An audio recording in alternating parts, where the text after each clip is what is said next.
ভালোবাসার পরিপূর্ণতা একটি অতুলনীয় অনুভূতি যা হৃদয়ের গভীরে একটি বিশেষ জায়গা দখল করে। এটি এমন একটি অনুভূতি যা আমাদের জীবনের প্রতিটি বিন্দুতে রং ছড়িয়ে দেয়। প্রথমবার যখন তুমি তাকে দেখেছিলে, হৃদয়ে একটি অদ্ভুত অনুভূতি জেগেছিল। মনে হয়েছিল যেন সময় থেমে গেছে। তার চোখে তাকালে মনে হলো সমস্ত পৃথিবী এক মুহূর্তের জন্য হারিয়ে গেছে। সেই মুহূর্তে ভালোবাসার প্রথম সুর বাজতে শুরু করেছিল। ভালোবাসার পরিপূর্ণতা শুধুমাত্র অনুভূতি নয়, এটি কথার মাধ্যমেও প্রকাশিত হয়।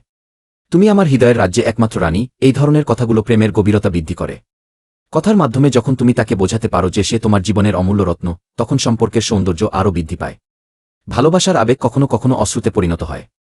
তুমি যখন দুঃখিত, তখন আমার হৃদয় ভেঙে যায়, এই কথাগুলো আবেগের গভীরতা প্রকাশ করে। ভালোবাসা মানে একে অপরের সুখে এবং দুঃখে সঙ্গী হওয়া। ভালোবাসার পরিপূর্ণতা তখনই ধরা দেয় যখন দুজনের ভবিষ্যতের স্বপ্ন একই হয়। আমরা একসাথে একটি সুন্দর ভবিষ্যৎ গড়ব, এই কথাগুলো সম্পর্কের আশা এবং বিশ্বাসকে শক্তিশালী করে। ভালোবাসা মানে ভবিষ্যতের প্রতি একসাথে প্রত্যাশা করা।